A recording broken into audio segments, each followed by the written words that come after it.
দুনিয়া যারা আখিরাতকে প্রাধান্য দেবে, আখিরাতকে গুরুত্ব দেবে, আখিরাত হাসিল করতে চাইবে, তারা যারা মনে রাখে দুনিয়ায় তাদের সাময়িক একটা ঘাটতি এবং লস হবে। আচ্ছা বলুন তো, একটা 2-3 বিঘে জমি, 2 বিঘে জমি আপনার 14 পুরুষ সেই জমিটা করে, 4 পিঁড়ি 3 পিঁড়ি বলেন 4 পিঁড়ি, সেখান থেকে এসে এসে আপনার কাছে এসে ঠেকেছে।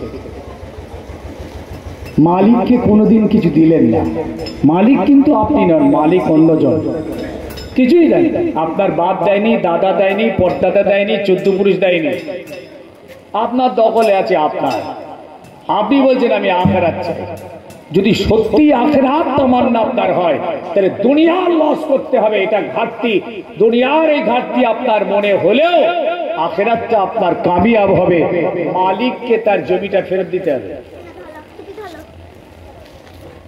আপনি কাগজ তৈরি করে, দলিল তৈরি করে, পর্চা তৈরি করে, লাঠি তৈরি করে, পার্টি তৈরি করে, বা থানা তৈরি করে, প্রধান তৈরি করে জবরদখল করে রেখেছেন।